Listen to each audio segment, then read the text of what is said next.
Good morning. Hi, everyone. I'm here to convince you of one sentence. About half of your players are playing the wrong economy. That was never built for them. And no, that's not because anyone in this room is doing a bad job. It's because the structure of how we run live ops. So let's take a look at that structure and what it quietly costs us. I build economy models for games, a network of formulas, mathematical formulas that describe the relationship between each part of the game. Change one parameter and hundreds of thousands of values rebalance automatically through this relationship. The first one I built was for Jelly Button, a game called Dice Life. When we released 100 days of active playtime, we saw that the predictions of the model were within 5%. And that's not an easy forecast to have, as you know. This has been my work ever since. So why am I here speaking about an issue, a problem? It's because where my model broke. When live op events arrived, the prediction became meaningless.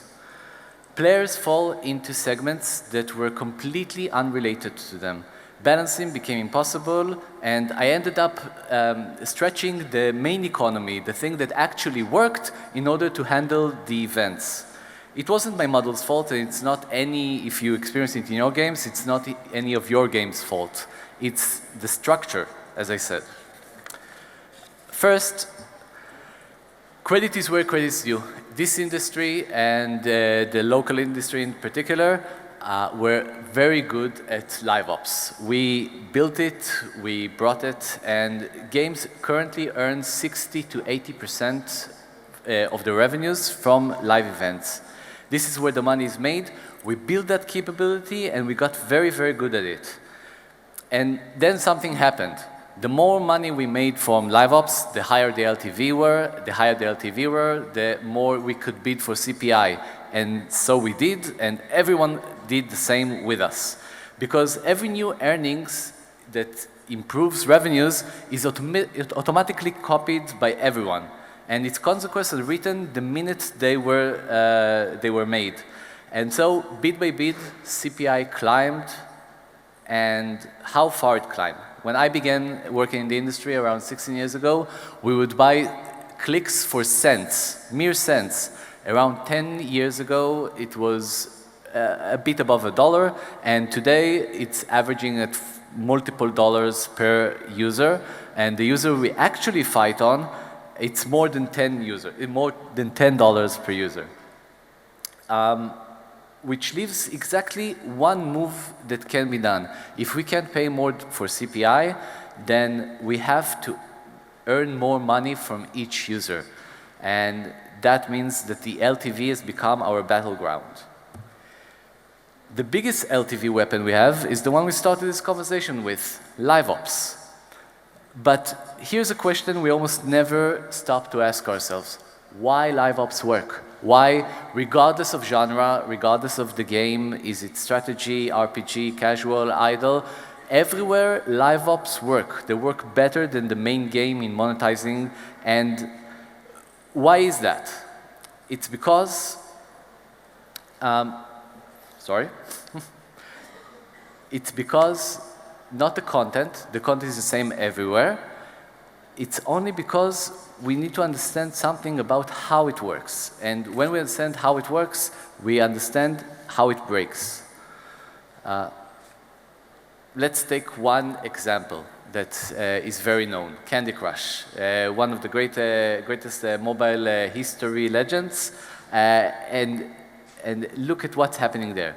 When you fail the level by two moves, you get immediately buy 5 more moves. And notice what's happening here. It's not a retry, it's a rescue. Because the near miss effect that comes carries the best success in mobile history. And why does it work? Why near miss works so bad? Because it fires 3 effects in the player's head at the same time. And there is a lot of documentation about this. First one is skill. When a near miss comes, it fires the same circuitry as a win. The player feels like his own skill is the one driving him forward. When you are close to winning, it feels like I am close to winning. I am becoming good at this. This is why I've came so close. And this is the first effect. The second effect is almost. Almost is the best known trigger of what psychologists speak about as counterfactual thinking, the if-only machine. If only I did the other move. If only I started from the different side of the board. And the near miss, the if only, the almost leads to regret.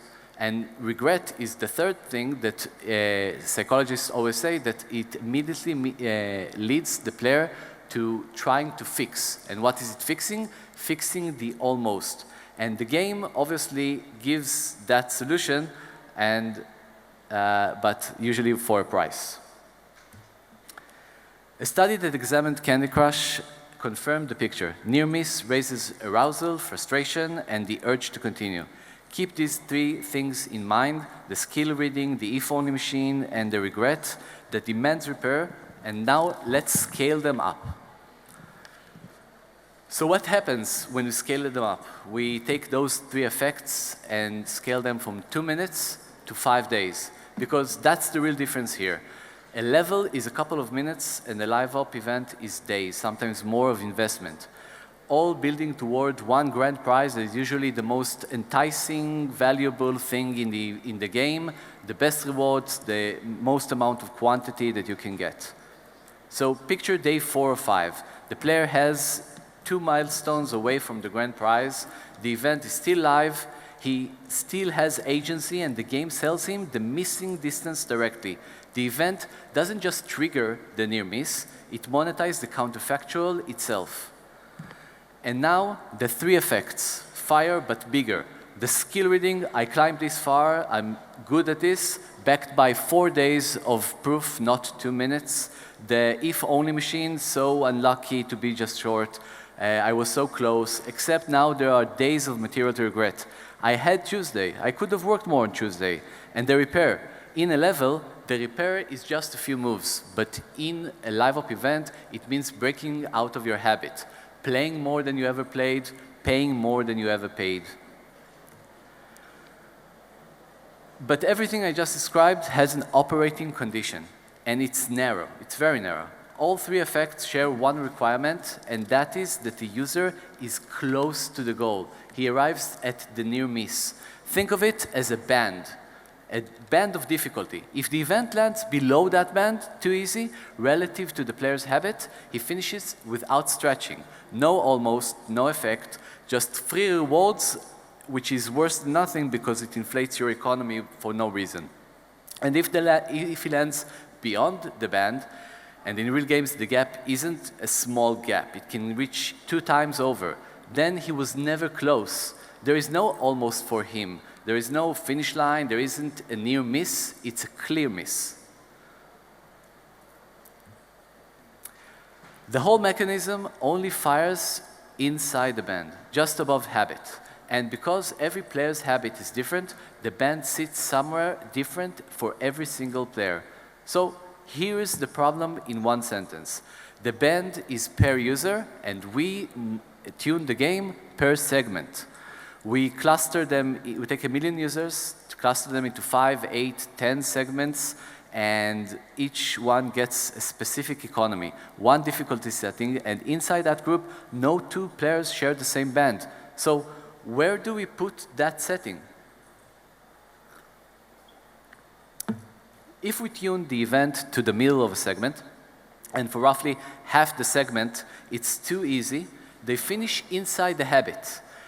Collect the rewards, inflate the economy, and no operator can allow this to happen. So we don't tune to the middle. We tune hard, very hard, usually in relation to the segment.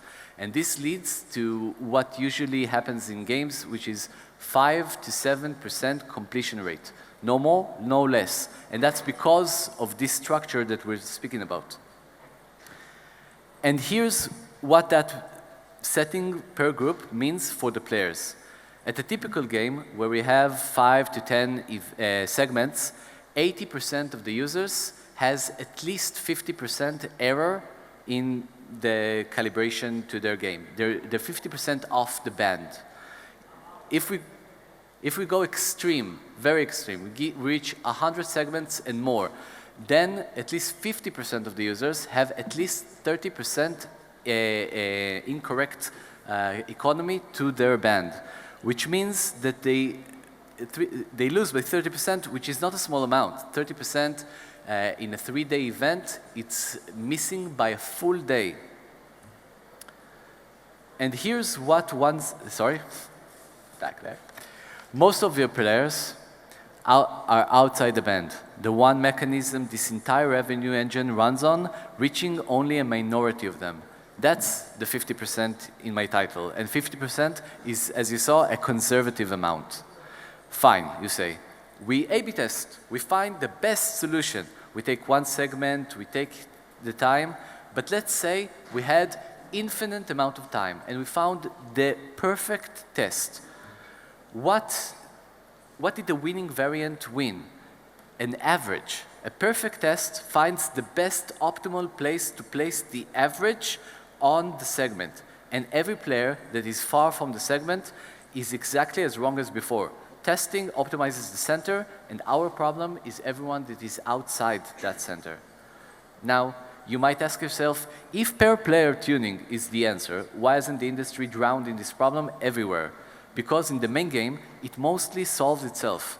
As player progress, the content at each point is tuned to that player. He carries his tuning along with him. Events break that, and on purpose. An event summons everyone to the same place at the same time, regardless of progression. A day 30 player and a day 700 player standing at the same start line with the same milestones, and then we layer the differences in habits on top of that. The one session a day with the mega whale that we have. The mismatch isn't a tuning error, it's built into the format, which is exactly why per-user economy belongs to events, and I will argue only for events. Now imagine the condition is met. Every player is inside the band. What do we get? We get authorship back. There is a lesson this industry learned a long time ago about level design. A level is never designed alone. Levels are designed in groups, and groups tells a story. Easy opening level, a build-up, a secondary peak, a relief level, and then the main peak. We get tension, relief, tension, triumph. That's the road. The road is the story, and the rhythm is the design. Events are the levels of the week. Everyone here knows that Monday's event affects Wednesday's event. Whether the player won or stretched and failed, whether he arrives rich or drained, the week has a story too. We just can't write it currently, because in segments, most players are outside the band, and the player outside the band doesn't experience the rhythm at all. You can't tell a story to an audience that never gets to feel it. Per user, every player finally gets the economy the designer intended. When the week opens with an easy event, it's easy for everyone. A real earned win, not a ridiculous giveaway and not an impossible wall. And when the week builds to the main event, it sits beyond each player's habit, genuinely beyond, but not insanely beyond. Everyone strives, everyone feels the climb, the near miss does its work at every player's own scale. One story finally told to the whole audience. This is the change we're working to bring into LiveOps, a per-user event economy. It's what we're building at Gameonomix and currently testing. Not new events, the same events you already designed, reaching every player at their own scale. One last honest thing. Nothing in this story was avoidable. Neither is the next chapter. Whoever solves per-user events will raise revenues. Revenues will raise LTV, and of course, as we saw, LTV will raise CPI bids. And the cycle we talked about will run again, only one level even higher. That's the market we have to compete in. Every edge gets priced in. That part is already decided. What isn't decided is who's holding the edge when the next round starts and who's paying for that. That's the one part which is still in our hands. Thank you.